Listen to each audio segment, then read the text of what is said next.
It starts in the dark, before dawn, when the airfield lights are still dim and the frost has locked the ground into stone. Somewhere in western Germany, in the last days of 1944, the wind slices across a line of parked fighters like a knife. Mechanics work with stiff fingers. Ground crews whisper instead of talk, because everyone here knows the truth. Today's pilots might not come back. You can almost feel the pressure in their chests as engines cough to life one by one, not with confidence, but with desperation.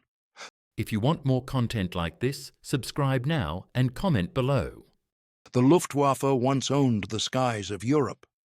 But now, in this one brutal month, it will bleed out so fast that even the men inside it won't understand what's happening until it's too late. The month is January 1945, and it will become the Luftwaffe's worst month of the war. In 4 weeks, Germany will lose roughly 1,000 pilots killed, many of them experienced, on many of them irreplaceable, and the system that once created elite airmen will break so completely that replacements will arrive already half defeated. Not because they lack courage, not because they refuse to fight, but because there will be no time, no fuel, and no instructors left to make them ready. In the air war, skill is everything, and skill takes years. On January 1945 will prove a terrifying rule: you can build new airplanes faster than you can build new pilots. And the Luftwaffe is about to learn that rule the hardest way possible. To understand how this collapse happens, you have to rewind just a little. By late 1944, the Luftwaffe is already wounded. Germany's best pilots have been spent over years of non-stop combat: Spain, Poland, France, Britain, Russia, the Mediterranean. In the early years, a German fighter pilot might survive long enough to become deadly because the Luftwaffe trained men thoroughly and kept them flying. But by 1944, the war has turned into a factory of losses. American heavy bombers arrive in huge formations in daylight. British bombers come at night. The Eastern Front eats entire squadrons. Fuel is scarce. Spare parts are scarce. Even airfields are under constant attack. And still, Hitler and his commanders demand miracles from the Air Force. Miracles that no Air Force on Earth could deliver under these conditions. The Luftwaffe leadership is desperate to stop the Allied bombing offensive that is tearing Germany's heart out. Cities burn, refineries vanish, rail lines are smashed.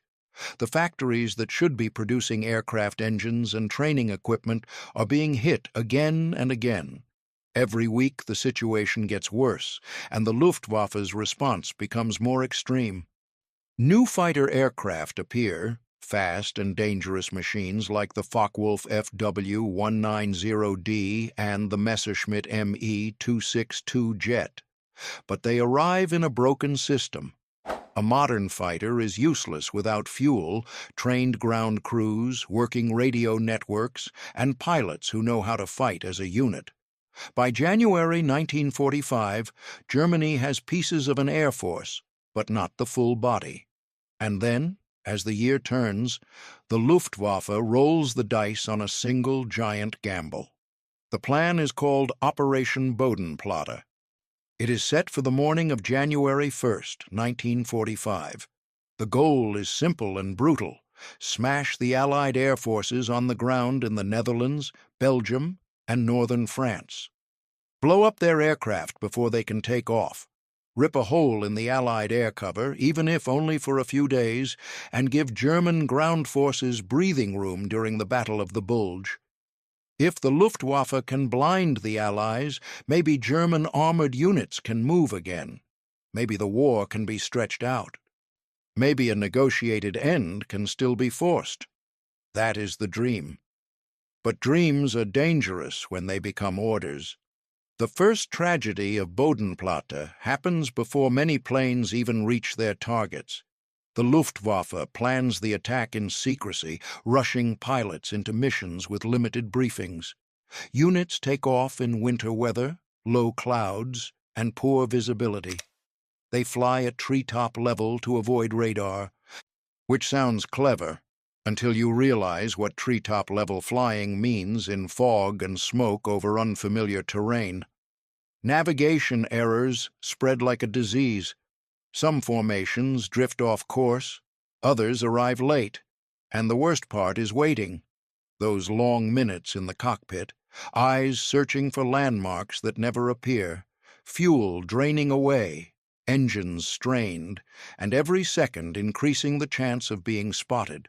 When the German fighters finally reach Allied airfields, for a moment, the attack works. On places like Eindhoven, Asch, and other forward Allied bases, German pilots sweep in fast and low, spraying aircraft parked wingtip to wingtip. You can almost see the shock on the ground crews below. 1 second it's a cold New Year morning. The next second the runway is full of fire. Allied planes explode. Hangars are hit. Fuel trucks ignite. The Luftwaffe gets what it came for. Destruction, chaos, smoke rising into the pale winter sky. But this is where the month's story turns dark. Because Bodenplatte is not a clean raid with clean escapes. It's a messy, panicked slaughter on both sides. German pilots, many of them young and undertrained, stay too long, making multiple attack runs, hunting targets like men who know this might be their only chance to matter. Allied anti-aircraft guns wake up and start hammering the attackers. Some German aircraft fly directly into tracer streams, others clip trees. Some crash on landing because they return damaged and low on fuel. And worst of all, some Luftwaffe pilots are hit by their own side on the way home. German flak crews, already tense and trigger-happy from constant Allied attacks, open fire on their own returning fighters. In the confusion, the Luftwaffe kills itself. By the end of January 1st, 1945, the Luftwaffe has achieved a shocking level of destruction on the ground, hundreds of Allied aircraft damaged or destroyed. But the price is catastrophic. The Luftwaffe loses hundreds of aircraft in a single day, and even more importantly, it loses a huge number of pilots, not trainees, not men who can be replaced in a few weeks. These are squadron leaders, flight leaders, veteran fighters who know how to survive and how to teach. Some units come back with their command structure shattered. Imagine returning to base and discovering the man who trained you is gone, the man who planned the next mission is gone, and the man who could keep the unit together is gone. Bodenplatte was meant to buy time. Instead, it burns time like fuel. And the worst part is what happens next. The Allies recover quickly. They always do. Their industrial power means they can replace aircraft far faster than Germany can replace pilots. Within days, new Allied fighters arrive. Damaged aircraft are repaired.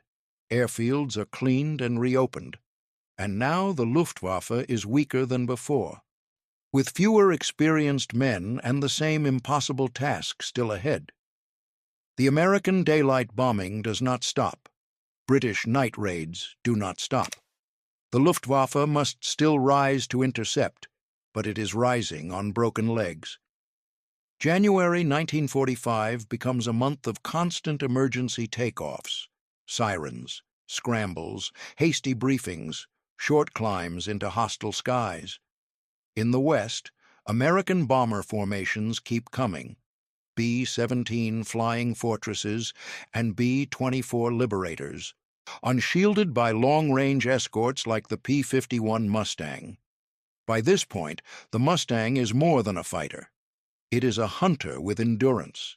It can follow German fighters back to their bases. It can patrol near airfields and catch landing aircraft when they are slow and vulnerable. It can loiter, wait, and strike. German pilots call it the moment when the sky no longer belongs to anyone, because it belongs to the one who can stay there longer. The Luftwaffe tries to fight back with aggressive tactics. Jagdgeschwader units, fighter wings, are ordered up in waves. Their aircraft are fast, but not fast enough to change the situation. Me-109ES and FW-190ES climb through cold air while Allied escorts are already in position. Germany's radar network is damaged, communications are unreliable, and fuel limits training and flight time. So pilots go into combat with fewer hours, fewer practice dogfights, and fewer chances to learn from mistakes. And in air combat, mistakes don't create lessons, they create graves. You can almost feel the fear hidden behind discipline as these pilots taxi out. Some are barely more than boys. Others are veterans with hollow eyes, men who have seen too many friends vanish into smoke trails. They know the odds. In the early war, Luftwaffe aces could build huge victory totals because they stayed in combat for long periods and because their opponents were often less experienced. But now the Allies have trained, rotated, and built depth. American pilots arrive with solid training and strong support systems. If they survive a tour, they go home. German pilots do not rotate out. They stay until they die or until they can't fly anymore. That policy creates legendary aces and then destroys the entire force when those aces are finally gone. And then there is the new threat, jet warfare, arriving like a sharp flash of hope and another knife twist at the same time. The Messerschmitt, Me-262, is faster than anything the Allies have in the air. When it appears, it can cut through bomber formations like a blade, making high-speed passes and firing deadly 30-millimeter cannons. A few seconds of burst fire can tear a bomber apart. For a moment, it seems like Germany has found a way out. But the Me-262 enters a world that cannot support it. Jets need long, clean runways and careful maintenance. They burn fuel at an incredible rate. They require pilots trained for high-speed approaches and landings, and worst of all, they are vulnerable during takeoff and landing when their speed advantage disappears. Allied fighters learn quickly to hunt the jets near their bases, waiting at the edges of the airfields like wolves. A jet that is unstoppable at 500 miles per hour is suddenly fragile at 150. And in January 1945, that vulnerability is exploited again and again. The training system behind all of this is collapsing in real time. Earlier in the war, German pilots trained for months and built deep habits. They learned instrument flying, navigation, formation discipline, gunnery, and tactics. In 1941 and 1942, a fighter pilot might have hundreds of training hours. But by late 1944 and January 1945, training hours have been slashed. Fuel shortages force training squadrons to cut back flights. Instructors are pulled away to fight at the front. On-training aircraft are destroyed on the ground. Airfields are bombed so often that even basic flying becomes dangerous. New pilots arrive at combat units with shockingly low experience, sometimes with only a fraction of what earlier Luftwaffe pilots received. And it gets worse. The Luftwaffe's structure depends on experienced men staying alive long enough to pass knowledge down. But January 1945 keeps cutting those men out of the chain. It is not just losing numbers. It is losing the ability to teach. A squadron without veterans becomes a group of individuals in matching uniforms, not a fighting organism. Young pilots look for someone to follow and find empty chairs. They take off anyway. They fight anyway. But they fight like men thrown into deep water with stones in their pockets. The Eastern Front adds another layer of horror. While the West is full of American bombers and Mustangs, the East is full of chaos and desperate retreat. In January 1945, the Soviet advance becomes a flood. The Red Army is pushing into East Prussia and toward the Oder. Luftwaffe units are ordered to support ground forces, attack Soviet columns, and defend cities. But flying low-level ground attack missions in winter weather against heavy anti-aircraft fire is one of the deadliest jobs in the sky. A plane does not have to be shot down by a fighter. A single shell from a hidden gun can tear an engine apart. The Luftwaffe is bleeding everywhere at once. And the numbers start to tell the story. By the end of January 1945, Germany has lost around 1,000 pilots killed in that single month. Not just aircrew in general. Pilots, the most valuable human part of the aircraft. Some are lost over the Ardennes, some over the Rhine, some in burning wrecks near ruined German cities. Some are swallowed by forests and frozen fields, never found. The exact figure varies depending on records and categories. But the reality is undeniable. This is a human collapse. A training program can replace machines. It cannot replace time, and time is what Germany no longer has. What makes this month so deadly is how the Luftwaffe is forced to fly. The air war is no longer fought on equal terms. German pilots often take off already at a disadvantage, climbing into formations that outnumber them, with escorts that have better radios, better coordination, and more fuel. The Luftwaffe tries to mass fighters for big interceptions, but those interceptions are increasingly broken up before they can hit their targets. Allied fighters intercept the interceptors.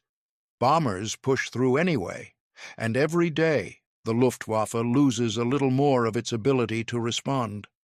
The psychological weight is crushing.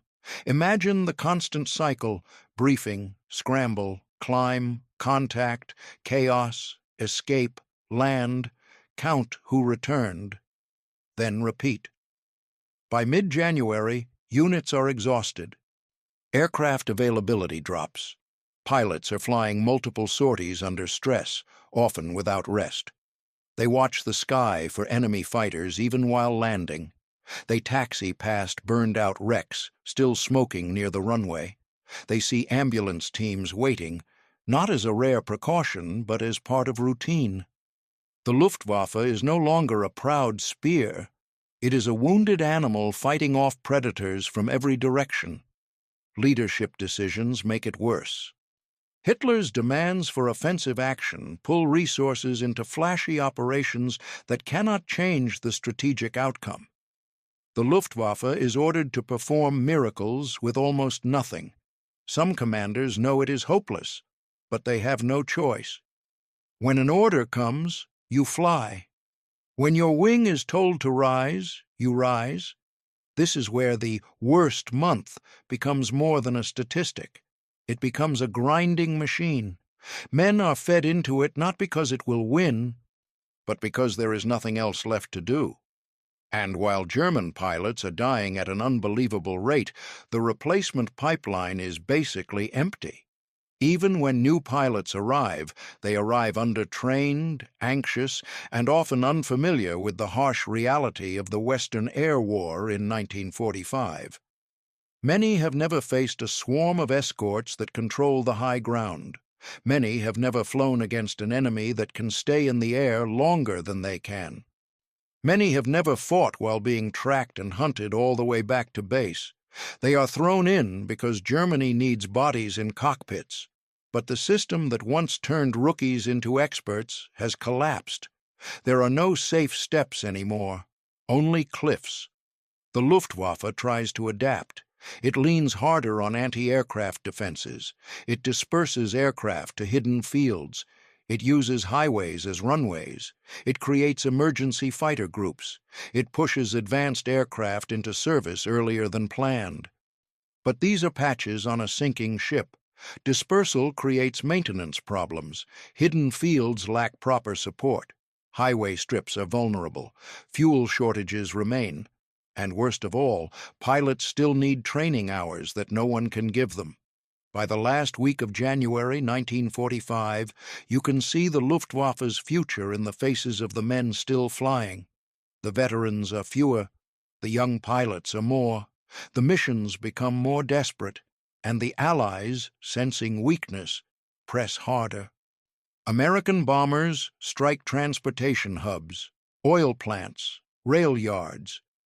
They are not just trying to destroy factories anymore, they are trying to destroy movement, fuel, and the ability to react. Every bomb that hits a refinery is another training flight that will never happen. Every rail line cut is another squadron that will not receive parts. Every airfield crater is another forced relocation, another day wasted.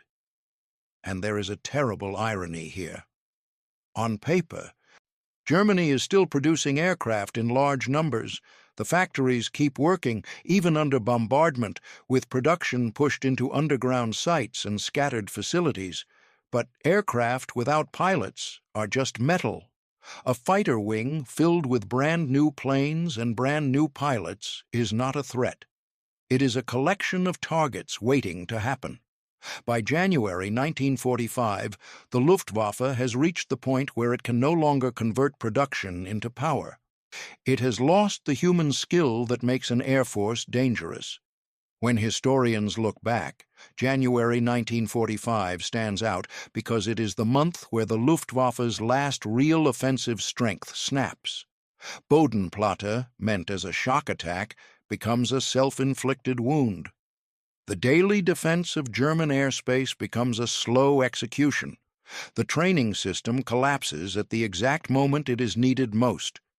And the death toll, around 1,000 pilots killed in a single month, shows how quickly a modern military force can fall apart when it loses its ability to regenerate. By February, the Luftwaffe will still exist, but it will not be the same. It will fly, but it will not control. It will strike, but it will not stop the tide. The sky over Germany will belong to the Allies, and the German pilots who take off will do so with the knowledge that they are fighting the end of an era. You can almost feel the cold wind again, not just on the airfield, but in the entire war itself, because once the Luftwaffe collapses, Germany loses one of the last shields it has left. And that is why January 1945 is remembered as the Luftwaffe's worst month. Not only because of the number, 1,000 pilots dead, but because those deaths ripped the heart out of a system that could not heal. Planes could be replaced, airfields could be rebuilt, but time could not be manufactured. And in the air, time is what builds killers, leaders, instructors, and survivors. In the end, the Luftwaffe did not die in one dramatic moment. It died in freezing mornings, rushed scrambles, broken formations, and silent empty seats at briefing tables. It died in the space between what Germany needed and what Germany could still produce. And January 1945 was the month when that gap finally became impossible to hide. If you want more content like this, subscribe now and comment below.